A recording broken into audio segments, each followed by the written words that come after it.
Welcome students to Synopsis IAS. I am Dr. Mohammad Zia and we have arrived to our World History Series number 13 और आज हम बात करेंगे rise of nationalism in Europe की। इसके भी दो मेजर पार्ट्स हैं, दो मेजर एपिसोड्स हैं जहाँ पे ये नेशनलिज्म जो है वो पीक पे था और उसने एक्चुअली एक बहुत बड़ा रोल प्ले किया यूरोप के अंदर। जो आज हम देखते हैं इतनी सारी डिफरेंट एथनिसिटीज़ हैं और जितनी कंट्रीज़ हैं, हर कंट्री का अपना कल्चर, अपना ट्रेडिशन। सो वो एक नेशनलिज्म का जो कंसेप्ट था वो जो है शुरुआत उसकी या मॉडर्न टाइम्स में हम कहें कि उसकी शुरुआत होती है इटली और जर्मनी से। तो हम दोनों को अलग अलग वीडियोस में देखेंगे। आज की वीडियो में हम देखेंगे कि कैसे यूनिफिकेशन ऑफ इटली जो है वो हुआ और आगे चल के ये कैसे इंडस्ट्रियलाइजेशन की तरफ ये लोग बढ़ेंगे और कैसे फिर they will emerge as super power.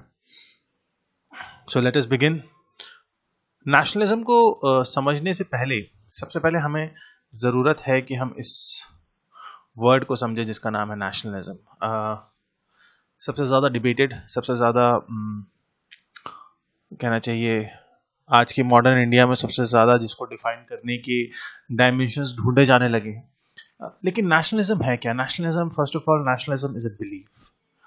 Nationalism एक इमोशन है, एक बिलीफ है that one's greatest loyalty should not be to a king or an empire, but to a nation of people. Now, this is more important, who share a common culture and history. So, सबसे पहले nationalism से पहले हमें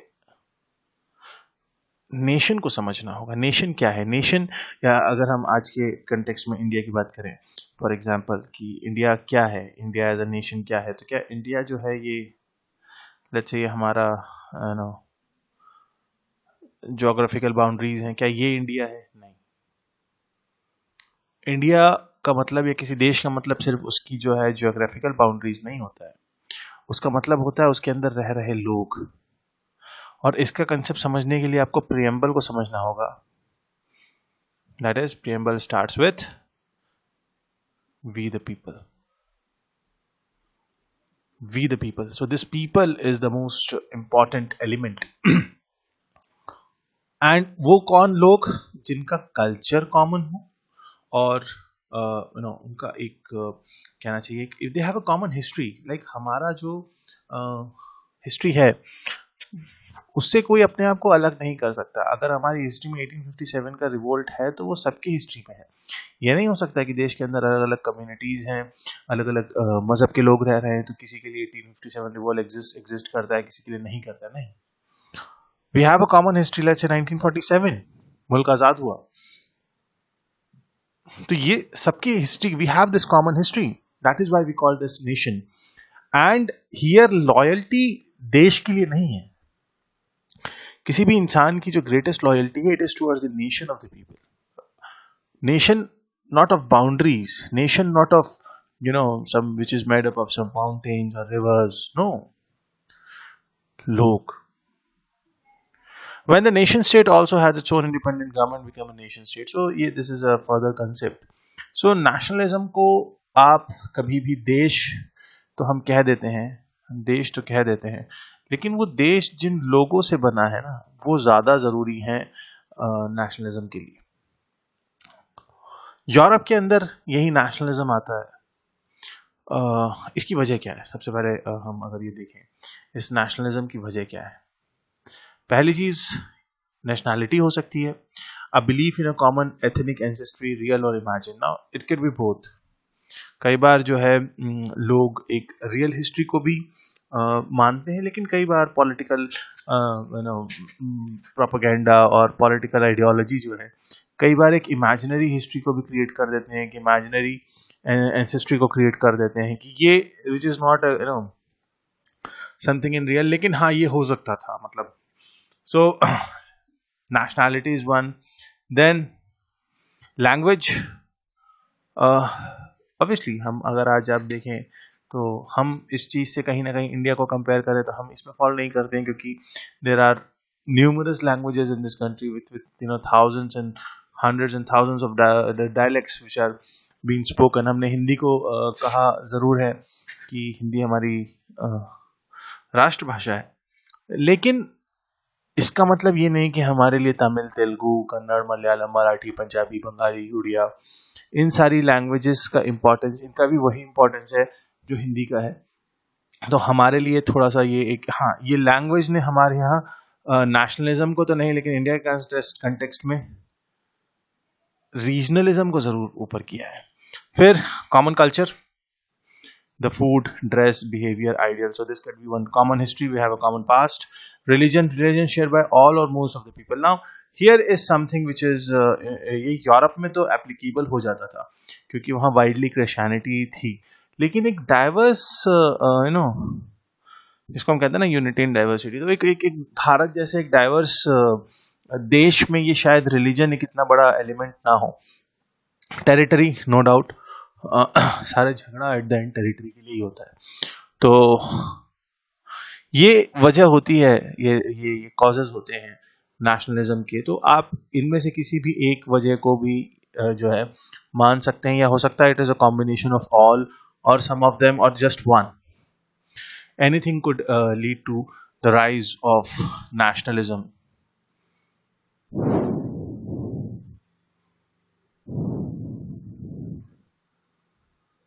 Yes. Now, why this nationalism was it was a force of unity in Italy. अब यह है जो हमने चैप्टर शुरू किया था कि हम बात कर रहे थे यूनिफिकेशन ऑफ इटली की, वो कहाँ से आता है? वो यहाँ से आता है। This was very important event in the history of Europe, that is Congress of Vienna. So ये वियना कांग्रेस थी क्या? 1814 से 1814 1815 में नेपोलियन वन के प्रेसिडेंटशिप में एक यूरोपियन जो लीडर्स थे, यूरोपियन जो कॉन्फ्रेंस थी, मतलब हेड ऑफ द स्टेट्स थे, उनकी एक मीटिंग बुलाई गई in Vienna, the capital of Austria. And इसमें एक्चुअली हमने देखा है कि इन नेपोलियन वॉर्स के दौरान और उस दौर में Europe was always under war. So this was basically French revolution और नेपोलियनिक वॉर की वजह से whole of the Europe was under war. और वो जो सारी चीज़ें हमने देखी थी कि किस तरीके से जो फ्रेंच रेवोल्यूशनरीज थे वो दूसरे जो कंट्रीज थे वहाँ पे लोगों को मोटिवेट कर रहे थे that they should get rid of जो ओल्ड फ्यूडल स्टेट था उसको। अब यहाँ पे इस वियना कांग्रेस के जो आउटकम था, we are not going into the detail of the Vienna Congress की क्या, I am just telling you some outcomes. जैसे whatever French have actually won during those. So French lost all its recently won territories to Austria and Prussia. ठीक है, उसके बाद Russia also, Prussia, Russia और Austria में जो French territories थी जीती हुई वो सारी चली गई। And a new actually a confederation a German confederation of 39 states, German confederation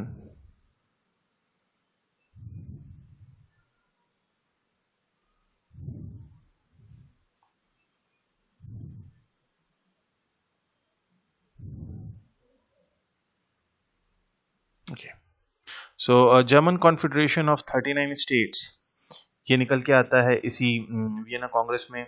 उसके अलावा जो कहना चाहिए नीदरलैंड्स हैं, सदर्न नीदरलैंड्स है, it was United in a monarchy and United kingdom of Netherlands. So monarchy in Netherlands, ऐसे बहुत से चीज़ें होती हैं। एंड लेकिन इशू ये होता है कि even after the Vienna Congress सारे कंट्रीज का तो कहीं ना कहीं टेरिटोरियल सेटलमेंट हो जाता है, लेकिन Italy was still a divided country. Austria ruled the Italian provinces of Venetia and Lombardy. So here you can see Venetia and this is Lombardy. Fine. The Spanish Bourbon family ruled the kingdom of the two Sicilies. So Sicilies, the north and the south, the kingdom of the two Sicilies, this whole yellow region, this was ruled by Spanish. Pope controlled the papal states. So this orange one is the papal states. Means Italy even after Vienna Congress, जब majority of the European जो countries थी उनका कहीं ना कहीं territorial settlement हो गया था, बावजूद इसके इटली वॉज डिवाइडेड। अब इस कंडीशन में ये तीन बड़े ही इंपॉर्टेंट लोग हैं, मजीनी, गैरिबाल्डी और कैवोर। इन्होंने एक बहुत बड़ा रोल प्ले किया और इन तीनों का रोल अलग था, जिन्होंने इटली को इस इटली को, ये जो इतना बटा हुआ इटली था, इसको यूनाइट करने में जो रोल प्ले किया। सबसे पहले हम बात करेंगे मैजीनी की। He formed a nationalist group known as Young Italy in 1832. Now this is very important. ये जो Young Italy 1832 में बनता है, he called for an end to the foreign rule and for the unification of Italy based on common language. अब देखो हमने reason or the causes of nationalism जब पढ़ा तो हमने देखा था language है, तो language एक issue था, language एक उन्होंने वो बनाया और culture को दूसरा। So यहाँ पे उन्होंने किस चीज की बात की? language, और language is a very important part of culture. So ये हुआ। The Italian nationalist movement was called as Risorgimento और Resurgence. 1848 rebels failed and former rules of Italian states drove Mazzini and other leaders to exile. अब हुआ क्या कि ये इन्होंने सारा मूवमेंट वगैरह चलाया, इसने ये जो यंग इटली है ना, इसने अच्छा खासा मूवमेंट चलाया और बट ये मूवमेंट फेल हुआ। देखो कई बार जैसे आप लोगों ने फुटबॉल देखा होगा, क्रिकेट तो खैर हमारे यहाँ सभी देखते हैं, फुटबॉल है या हॉकी है, इस तरीके के गेम्स में कई बार गोल करने से ज़्यादा इम्पोर्टेंट गोल को वो जो है था ना असिस्ट करना जिसे कहते हैं, वो ज़्यादा इम्पोर्टेंट है। वैसे ही यहाँ पे यंग इटली सक्सेसफुल कितना था ये इम्पोर्टेंट नहीं था, लेकिन इस यंग इटली ने जो एक माहौल क्रिएट कर दिया था about what, about unification of Italy, that was more important. And it has actually sparked that feeling that we are united by one language and one culture. That is something which is the biggest contribution of young Italy. Cavour जो थे ये piedmont और Sardinia के prime minister थे, और इनका अगर आप यहाँ पे देखेंगे ये है पीडमोंट, ये वाला जो रीजन है ना पीडमोंट और सार्डिनिया, इसके ये प्राइम मिनिस्टर थे कैवोर, और use diplomacy and alliances to increase. अब इन्होंने क्या किया, अपनी डिप्लोमेसी और इसी कल्चर और लैंग्वेज को हथियार बना के इन्होंने, और obviously was the prime minister, तो इन्होंने डिप्लोमेसी और सारी चीज़ों का यूज करके पिडमोंट और सार्डिनिया को जो है एक इम्पॉर्टेंट और एक पावरफुल स्टेट बनाने की कोशिश की। Garibaldi was the leader of the Red Shirts, the Italian nationalist group that gained control by Sicily in 1860. अब ये जो सिसिली है, इन्होंने ये जो येलो रीजन है यहाँ मैप में ये वाला, तो इन्होंने क्या किया, इसका जो है कंट्रोल अपने हाथ में 1862 तक ले लिया था। It was way after almost 3 decades after young अब होता क्या है, देयर वाज एन एग्रीमेंट। अब ये तो तीनों लीडर्स थे, अब इनका एक्चुअली रोल क्या था। There was an agreement between Italy, means हम बात कर रहे हैं, जब इटली कह रहे हैं तो हम ये इसकी और ये कैवोर का जो रीजन था पिडमोंट और सार्डिनिया, एंड फ्रांस। अब you can see France because they are sharing borders here to help drive Austria out of the northern province of Lombardy and Venetia. So यहाँ इन्होंने सोचा कि ये लोम्बार्डी और वेनिशिया जो है हम इसको भी ऑक्यूपाई कर लेते हैं with the help of France. तो इन्होंने फ्रांस की मदद से ऑस्ट्रिया पे अटैक किया। No doubt, there was a quick French Sardinian army won 2 quick victories against Austria, and major battles were Magenta of 1859 and Solferino of 1859. इन दोनों battles ये जीतते हैं। लोम्बार्डिया से और लोम्बार्डी से तो ये ऑस्ट्रियंस बाहर चले जाते हैं, लेकिन अभी भी ये वेनेशिया में, Venice was a very important centre, जैसा कि हमने देखा ये एड्रियाटिक सी और ये ऑटोमन एम्पायर इधर आ जाता है, यहाँ पे जो है ये ऑस्ट्रियन एम्पायर है, ये ऑटोमन एम्पायर है, तो हमेशा से Venice was an important place. So France was given Savoy and nice in exchange of their help. So France को इन्होंने भी ये रीजन्स जो हैं ये प्रोवाइड कर दिए in exchange of that help. फिर क्या हुआ, सीक्रेटली सदर्न इटली में, means the 2 states, the 2 Sicilies, वहां पे जो है कैवोर ने पहले तो लोम्बार्ड, अब कैवोर के पास क्या है, Piedmont, Sardinia, and now they have Lombardy. Now, what they did, they started helping this Italian nationalists, the red shirts led by Garibaldi. और इन्होंने क्या किया, अब इन्होंने 1860 में सिसिली को भी, तो सिसिली भी जो है इनके पास आ गया. They crossed the Italian mainland and marched north. In this map you can see. So obviously यहाँ से इन्होंने, इनको यहाँ से सपोर्ट मिला किंगडम ऑफ टू सिसिलीज को, और यहाँ से इन्होंने यहाँ से इस रास्ते से they marched towards north. He took complete control of southern Italy and people voted to unite with the north. और हमेशा याद रखिएगा, ये जो विक्ट्री और ऑस्ट्रिया है या किसी भी एक कंट्री की जब दूसरी कंट्री के ऊपर विक्ट्री होती है ना, so the there is a very different set of this nationalist feeling among anyone, और ये सेंट्रल इटली में हुआ. In 1860 a plebiscite was held determined the incorporation of Kingdom of Sardinia of the states of, so ये जो states थे central Italy के, कौन कौन से, पर्मा, मोडेना और टस्कैनी, ये जो हैं ये किंगडम ऑफ सार्डिनिया में आ गए. देखिए दो वर्ड्स आते हैं, आपको बताऊं मैं, अगर एक आता है रेफरेंडम, एक आता है प्लेबिसाइट. हिंदी में जैसे हम कहते हैं ना, जैसे उर्दू में कहते हैं रायशुमारी. अब ये तीनों में, या हम सिर्फ इन दोनों की बात करें, रेफरेंडम में हो चाहे प्लेबिसाइट में हो, दोनों में डायरेक्टली फ्रॉम द पीपल जो है ये पूछा जाता है if there is any question of law. जैसे आज के टाइम पे हमारा पार्लियामेंट है हमारे पास, लेकिन कई कंट्रीज में ऐसा होता है कि जब इंपॉर्टेंट लॉ होता है तो वहाँ पे रेफरेंडम होता है कि दे directly ask from the people. जैसे लास्ट आपने इंपॉर्टेंट अगर कोई रेफरेंडम देखा होगा तो वो आपने ब्रेक्जिट में देखा होगा. ठीक है. प्लेबिसाइट क्या होता है, whenever there is a territorial question, that is known as plebiscite. So territorial question जो है अगर आ जाता है, जैसे यहाँ पे क्या था, यहाँ पे टेरिटोरियल क्वेश्चन था कि ये किस में इनकॉर्पोरेट होंगे, तो ये क्या हो गया, प्लेबिसाइट हो गया. जैसे कश्मीर में भी जब बात होती है, कभी आपने सुना होगा, तो कश्मीर में भी जो लोग हैं वो कहते हैं कि हमें प्लेबिसाइट चाहिए, क्योंकि वो that is a territorial question. ठीक है. So just for know the fact. आगे बढ़ते हैं. मार्च 1861 में Parliament of of all Italy except Rome and Venetia agreed to unifying Italy with Victor Emmanuel as its first king. तो अभी क्या हुआ है, 1861 में पूरा इटली जो है except what, Rome and Venetia, रोम और वेनेशिया के अलावा पूरा इटली जो है वो एक होने पे तैयार हो गया है.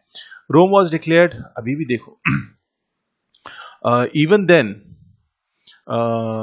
it was not the part of the newly united Italy, लेकिन फिर भी Rome was declared as the capital of Italy despite it was not in the new kingdom. 3 months later Cavour died, और कैवॉर ने मरने से पहले बड़ी अच्छी लाइन कही that Italy is made, all is safe. So ये भाई साहब क्या गए, all is well, not to worry. 1866 में Italy joined Prussia in war against Austria. ये ऑस्ट्रिया के पीछे पड़े हुए थे क्योंकि इनके इंपॉर्टेंट जो सेंटर्स थे एक्चुअली ऑस्ट्रिया के पास थे. जब इटली जीतता है, when Prussians means that region, German central, जो यूरोप का रीजन है. सो जब ये प्रूशिया जीतता है तो क्या होता है, क्योंकि इटली इटालियन आर्मी ने और इटालियन लोगों ने उनका साथ दिया, तो उनको वेनेशिया जो है वो गिफ्ट कर देते हैं, मुझे रख लो, this is all yours. And this is how actually this whole unification, later on वो रोम को भी कैप्चर कर लेते हैं, और this is how this whole unification of Italy was done. इसी के आगे actually there is one more continuation to this, is unification of Germany. वो हम देखेंगे नेक्स्ट लेक्चर में. Till then, have a great time. Don't forget to like, share and subscribe. आप अपने valuable comments ज़रूर दीजिएगा because that help us to improve. So have a great time. Stay safe, stay healthy. Thank you so much.